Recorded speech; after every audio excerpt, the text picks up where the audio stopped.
"You're lucky to have a long line," Wilbert told Thomas and Toby.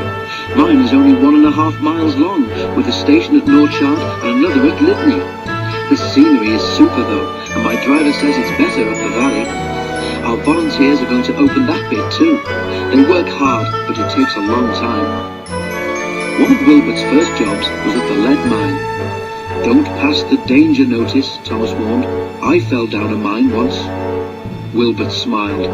"I've worked in a colliery," he said, "so I know about danger notices. But," he added, "there was an engine once who thought he knew better." "What happened?" asked Toby and Thomas. Wilbert paused. "This engine didn't have a name," he began, "just a number, 16, and he worked in a steelworks. One of the jobs that 16 and his friends had to do was to take the waste from the works in special trucks to a place they called the tip. Well," went on Wilbert, "16 got tired of always stopping in the same place.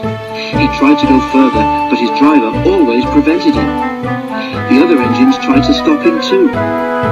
'If the notice says danger, you shouldn't pass it,' they said. 16 paid no attention.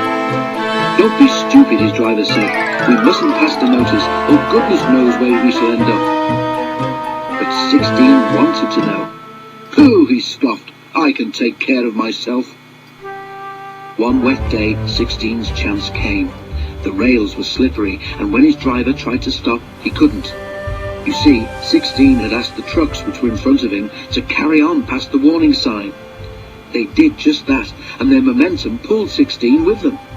'You silly engine,' scolded his driver. 'Wasn't my fault,' muttered 16 sulkily. 'It was those trucks.' 'You've always wanted to pass that board,' said the driver crossly.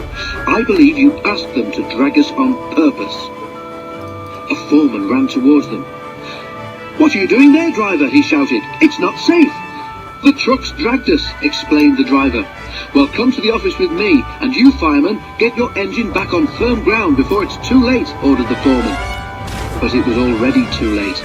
As the foreman turned away, the earth beneath 16's wheels sank and the rails sagged. A small rush of stones clattered away to the bottom of the bank. 16's fireman knew that if he tried to move the engine now, he would only make things worse. "Oh, groaned 16.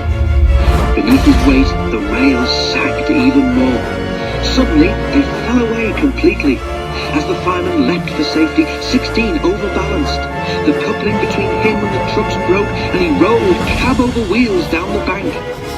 He reached the bottom with a crash and lay on his side, looking surprised and leaking steam in all directions.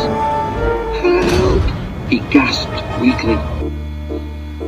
Thomas and Toby were silent. "What happened to 16 after that?" ventured Toby. "Oh, he was rescued," Wilbert said, "but he wasn't repaired, and he was sent to the back of the shed in disgrace." "Is he still there?" asked Thomas. "He got better than he deserved," smiled Wilbert. "Some preservation people came and bought him, and now he lives in the Midlands, but I think he's lucky to have been given a second chance." Thomas and Toby could only agree.